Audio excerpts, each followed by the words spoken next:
नमस्कार। आज हम बात कर रहे हैं अहमदाबाद के पास हुए एयर इंडिया विमान हादसे की।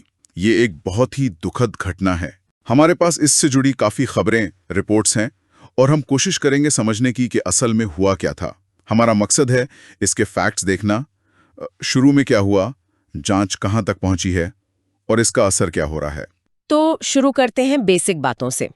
ये एयर इंडिया की फ्लाइट थी AI-171, एक बोइंग 787-8 ड्रीमलाइनर, रजिस्ट्रेशन VTANB। ये 12 जून 2025 को दोपहर करीब 1:45 बजे, मतलब 1:38 PM, अहमदाबाद के सरदार वल्लभ भाई पटेल एयरपोर्ट से उड़ी और बस कुछ ही सेकंड्स बाद क्रैश हो गई।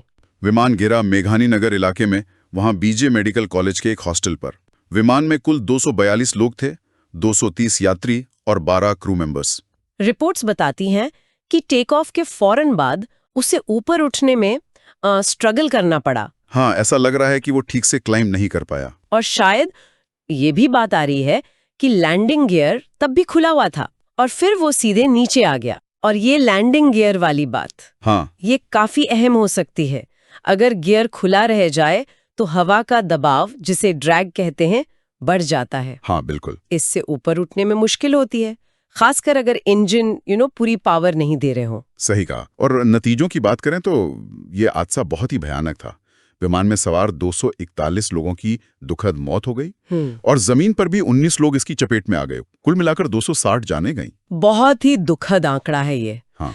लेकिन इतनी बड़ी त्रासदी में भी एक, क्या कहे, चमत्कार हुआ। हाँ। एक यात्री थे, विश्वास कुमार रमेश, वो बच गए। सच में? कैसे? उन्हें मलबे से वहां के लोकल लोगों ने निकाला। सोचिए ये कितना अविश्वसनीय है कि कोई बच पाया। वाकई, ये तो बिल्कुल। अच्छा, अब आते हैं जांच पर। क्या पता चल रहा है कि ये हुआ क्यों? देखिए, जांच तो जोरों पर है।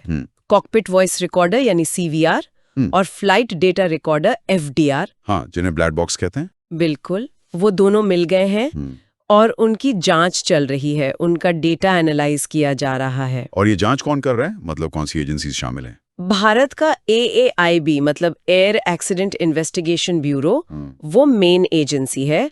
वो DGCA यानी हमारे एविएशन रेगुलेटर के साथ मिलकर काम कर रही है। अच्छा। और इसमें सिर्फ भारतीय एजेंसीज ही नहीं है, अंतर्राष्ट्रीय मदद भी ली जा रही है ना? हाँ बिल्कुल। अमेरिका की NTSB, जो ऐसी जांचों के लिए दुनिया भर में जानी जाती है, वो शामिल है। UK के एक्सपर्ट्स है, ICAO है और खुद विमान बनाने वाली कंपनी बोइंग के लोग भी हैं। मतलब पूरी तरह से हर एंगल से जांच हो रही है। हाँ, कोशिश यही है। तो क्या कोई शुरुआती अंदाजा लग रहा है किस तरफ शक जा रहा है?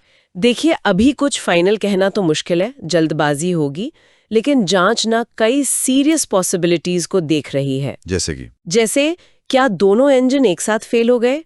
ये एक बड़ा सवाल है। फिर क्या लैंडिंग गियर में ही कोई ऐसी प्रॉब्लम थी कि वो बंद नहीं हुआ? और एक एंगल थोड़ा चौंकाने वाला, साजिश का भी है।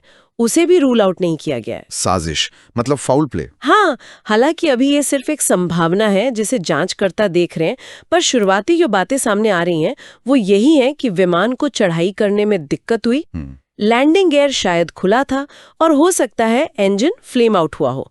मतलब इंजन चलते चलते अचानक बंद हो गया हो। ये फ्लेम आउट क्यों होता है? ये इंजन में या फ्यूल सिस्टम में किसी खराबी की वजह से हो सकता है। ब्लैक बॉक्स का डेटा यहाँ बहुत कुछ साफ करेगा, उम्मीद है। समझ गया।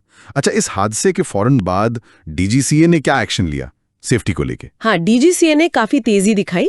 एयर इंडिया के पास जितनी भी बोइंग 787 ड्रीमलाइनर्स हैं, सबके स्पेशल इंस्पेक्शन का ऑर्डर दिया गया। कितने विमान हैं? करीब 33 हैं, जिनमें से सुनने में आया कि 26 की जांच हो भी चुकी है। ओके। और साथ ही जो उनके बोइंग 777 विमान है, उनका भी इंस्पेक्शन शुरू हुआ है।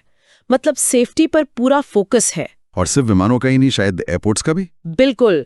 दिल्ली, मुंबई, कलकत्ता जैसे बड़े एयरपोर्ट्स पर हाई लेवल सेफ्टी ऑडिट्स हुए हैं और बाकी एयरपोर्ट्स पर भी प्लान है। कोशिश यही है कि कहीं कोई कमी ना रह जाए। जाहिर है इस हादसे का असर बहुत गहरा पड़ा होगा एयर इंडिया पर और पूरे एविएशन सेक्टर पर। हाँ, निश्चित रूप से। ये 2020 के कोझिकोड हादसे के बाद भारत की सबसे घातक एविएशन आपदा है। एयर इंडिया के लिए एक बहुत बड़ा झटका है। उनकी बुकिंग्स वगैरह पर असर पड़ा है? बिल्कुल। रिपोर्ट्स हैं कि पैसेंजर बुकिंग्स में करीब 20% की गिरावट आई है।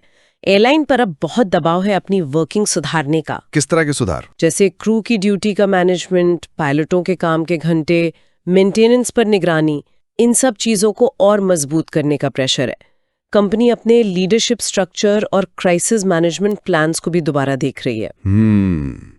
तो फाइनल रिपोर्ट कब तक आने की उम्मीद है? फाइनल रिपोर्ट में तो शायद 2-3 महीने लग सकते हैं। हालांकि कुछ फाइंडिंग्स, खासकर ब्लैक बॉक्स वाली, वो शायद पहले आ जाए। तो कुल मिलाकर देखें तो ये एक भयानक हादसा है। जांच कई दिशाओं में चल रही है, टेक्निकल फॉल्ट से लेकर साजिश तक की आशंका है। एयर इंडिया और भारतीय एविएशन सेफ्टी पर इसका बहुत गंभीर असर हुआ है। हाँ, यात्रियों का भरोसा भी हिला है और सुरक्षा नियमों की अब बारीकी से समीक्षा हो रही है।